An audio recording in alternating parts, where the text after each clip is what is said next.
One commentator said in 1935, there were two famous American politicians today, Fiorello LaGuardia and Franklin Roosevelt, although not in that order. The name Fiorello LaGuardia lives on in New York City as the name of a public high school, a CUNY college, a public housing project, and an airport. But it's also what New York's 99th mayor stood for that is still relevant today, says author Terry Golway. And the fact that he was very friendly with Franklin Roosevelt, the President of the United States, and was often by the president's side, led him to really become America's mayor. We know somebody else tried to steal that title, but the real America's mayor was Fiorello LaGuardia. He loved being a spokesman for America's cities at a time when America's cities needed a spokesman. One might say that time isn't so different from today. This idea comes across in Terry Golway's book, I Never Did Like Politics, How Fiorello LaGuardia Became America's Mayor, and why he still matters. It's astonishing, and maybe a little frightening, to see all of the issues he dealt with during his long public career, which began in 1917, how many of those issues are still here. Golway, who teaches American history and political science at the College of Staten Island, says LaGuardia stood for integrity in government when New York needed it. If Fiorello were here, or maybe in his grave, he's laughing right now, because his biggest enemy was Tammany Hall, which was the political machine that ruled New York for so long. So I wrote a book about Tammany Hall, which basically says, yes, it was corrupt, but look at all the good things it did. My next book winds up being about the man who conquered Tammany Hall. Now is the time to fight for the best interest of our city. LaGuardia was the first Italian-American to serve in the U.S. Congress, and the first Italian to be mayor of New York. But Golway says it was his time as a progressive in Congress during the 1920s that has some relevance to today. Very much so, the culture wars that we're experiencing today would sound very familiar to LaGuardia were he still here. And he saw prohibition as a cultural issue as well. Rural America telling people in urban areas, Italians with their wine, Irish with their whiskey, Germans with their beer, no, that's not acceptable behavior.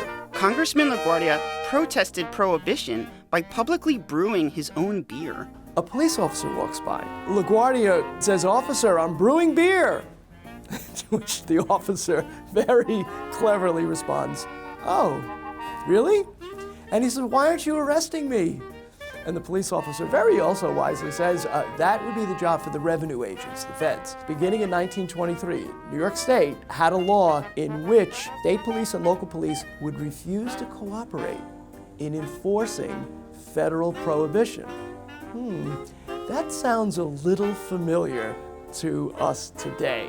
The congressman also voted against the 1924 Immigration Act that put heavy quotas on immigrants from Southern and Eastern Europe and excluded Asian immigrants. LaGuardia ran as a long shot for mayor in 1929 against Tammany Hall's popular Jimmy Walker and lost.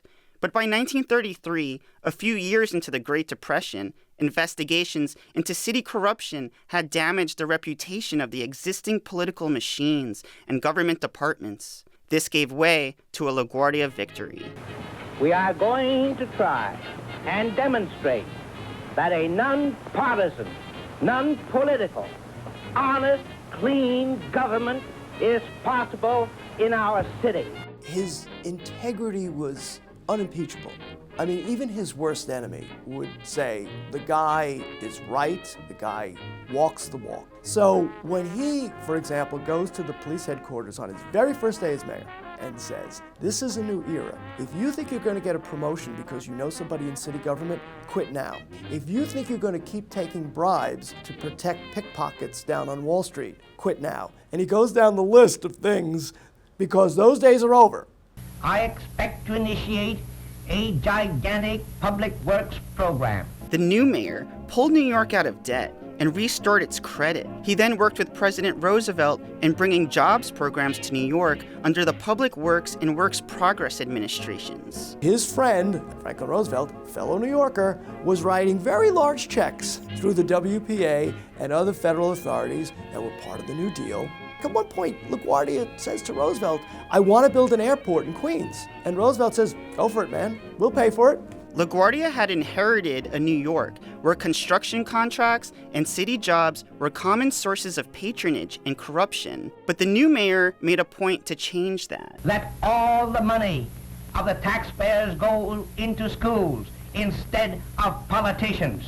He made sure that any money he got from the federal government was put to good use in projects people could see. The LaGuardia Airport, the Triborough Bridge, the boardwalk on Staten Island, all sorts of projects like that where people could see, oh, there's your tax dollars at work. This included the rise of public housing under the New York City Housing Authority. Houses with a window in every room and a bit of sunshine in every window, to be rented at low rates within the means of small wage earners. New Deal funding under LaGuardia also went towards CUNY, including the creation of Queens College.